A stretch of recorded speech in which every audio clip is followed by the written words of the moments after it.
Hi everyone, so welcome back to another video on our channel.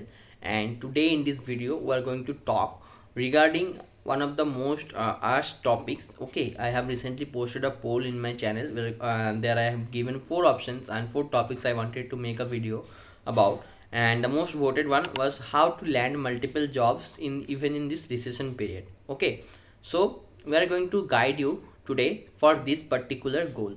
Okay, so in this video we are going to see how to get a multiple jobs, not even single one. There are 2-3 jobs you are going to get after seeing this video, and if you are implementing those in your life, then you are going to get multiple jobs even in the recession period.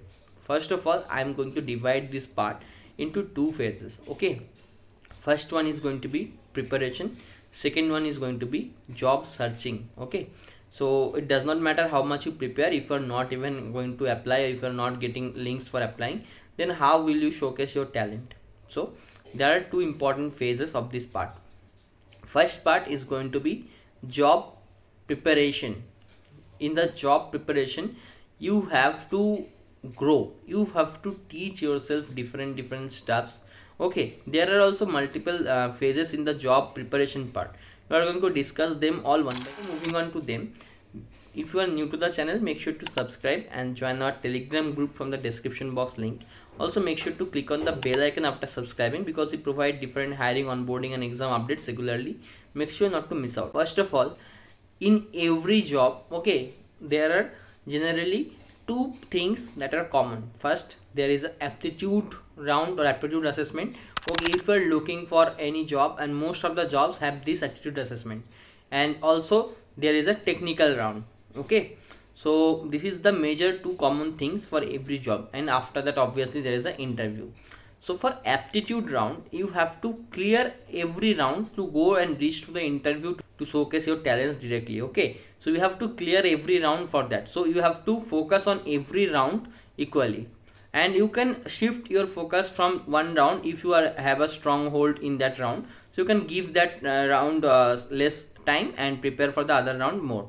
If you have a good aptitude, you can give it less time, but you still have to practice aptitude questions. Okay, try to practice aptitude questions at least once in 2 days. Okay, so at least 2 to 3 days in a week you should practice aptitude questions. If you are good in aptitude. If you are not good in aptitude, you have to practice them daily. Okay, there are thousands of different multiple websites in the Google you can practice aptitude from. Okay, just search practice aptitude or anything like that and Google, and you will get different multiple websites for practicing aptitudes. Even there are separate company dedicated questions as well. So if you want to, suppose you are going to apply for Cognizant and you want to practice Cognizant aptitude questions, so just search it, you will get many questions.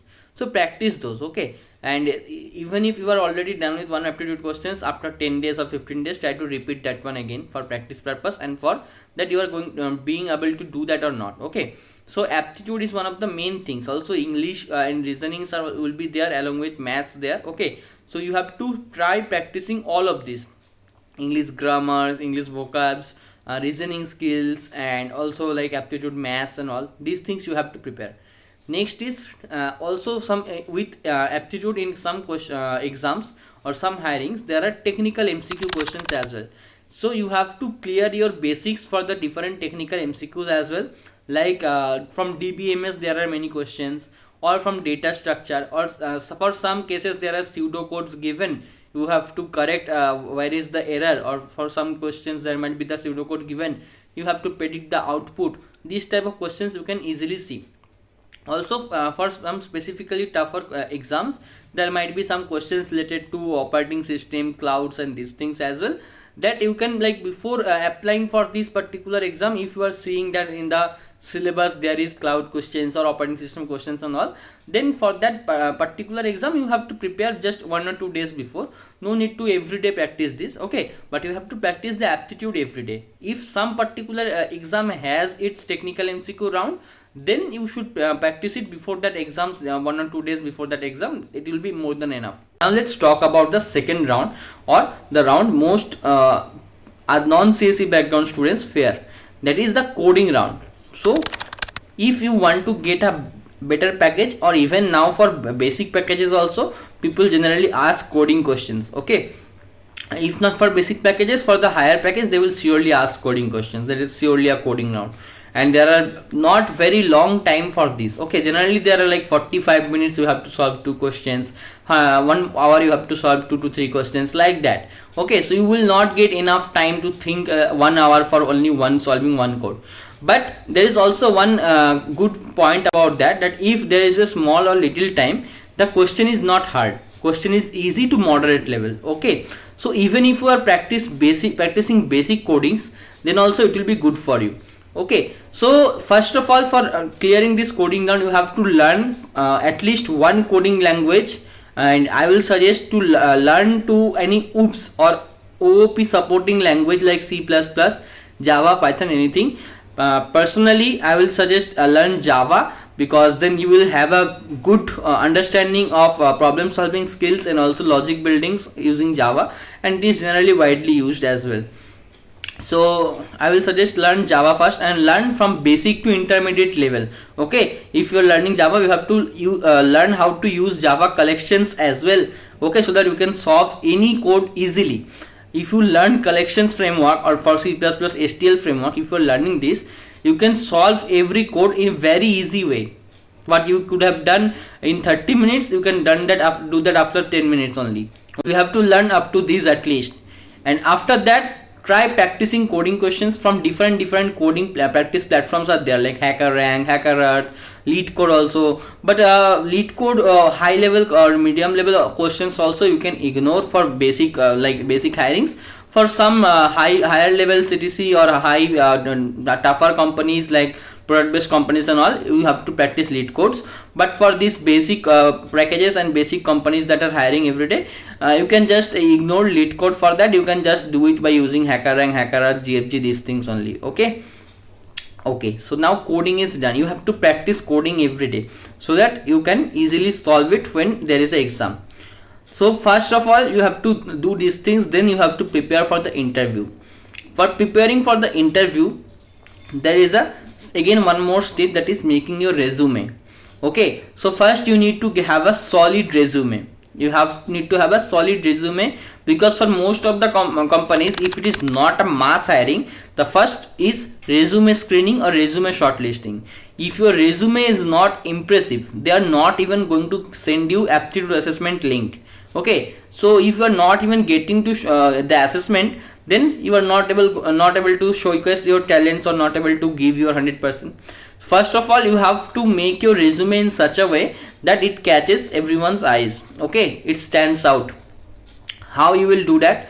First of all, you need to have at least 2 to 3 good projects. Okay, at least 2 projects you have to have, and those projects you should not just copy, okay, from any YouTube or anything. Even if you are copying, you have to, after copying, you have to understand every line, every function, what that function is doing, why you are using this function here, everything you have to understand. Even if you are copying, you still have to understand, so that when they are asking, you can explain.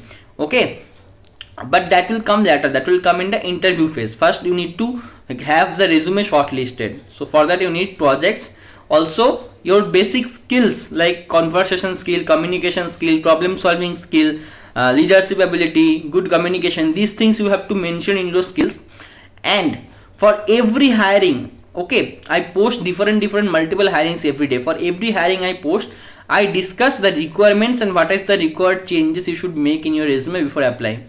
So if hiring is based on SQL and Java, and your resume is containing C++, Python, C#, everything, but not Java and SQL, then your resume will not shortlisted. Okay, you have to add Java and SQL in your resume for that particular hiring before applying. Even though you do not know Java and SQL, still you have to include those Java and SQL in your resume. And once your resume got shortlisted, there will be different phases after that, like aptitude, coding, then interview will come. So you will get in your hands at least 15 days to 1 month from the resume shortlisting to the interview. Even if you are reaching the interview, you will have 30 days at least. So you will have enough time to learn the syntax of Java and also learn the SQL. Okay, you can easily learn SQL within 5 to 7 days, and for syntax of Java you can learn that also very quick. if you are know the logic building and how the programming logic building works in C++, you can do that in Java also. You just need to learn the syntax, so that will not take very long time to learn. Okay, so whenever you are applying to a particular hiring, make sure to check what are the requirements they have mentioned and change and modify your resume based on the requirements. Only then your resume will get shortlisted, and after the, how I said, to practice your codings, MCQ, technical MCQ and aptitudes, you can easily clear those rounds and go to the interview. For interview, you have to be first prepare everything you have written in your resume very well with good conceptual knowledge. Okay, conceptual knowledge is very important for your interviews. And also, one of the most favorite things that people ask in interview is object oriented programming concept. There are different pillars of OOPS, okay, and abstraction. Also there are different keywords like overloading, overriding. These things you have to understand these very clearly. Okay, you have to have a very clear concept and try to explain these when they are asking, with giving some examples that will give you very high marks in the interview. You have to explain with examples. Also, exception handling is one important part that many people ask questions about. What is throw, what is the part of catch or try, finally these things. Okay, and once more, there is like DBMS and SQL. These two things are also very important in your exam or interviews, because DBMS and SQL questions you can going to face in almost 90% of the interviews. Okay, especially SQL questions, they might even ask you to write the code, but for DBMS and all, they will just ask you theories. See DSA questions like which sort has less time complexity, which sorting will work when, okay, which is in place and which is not, which are the linear data structures. These type of questions they might ask. So that's it. And for any particular hiring, you can go and check their work profile, their requirements, and prepare those requirements as well before your interview. But whatever I told for preparing for interview till now, that is the basic for every hiring. You have to prepare those. So this video is getting longer, so I am just closing it here. This is the part 1 of how to get jobs, multiple jobs in recession. Okay, I will post the part 2. Okay, this part 1 is consisting of only how to get jobs, like how to clear assessment, how to prepare for the assessment, these things. But in the part 2, I'm going to cover how to search jobs, how to apply to different jobs, how you can get that. Okay, we're going to discuss about that. So I will try to post that by today only.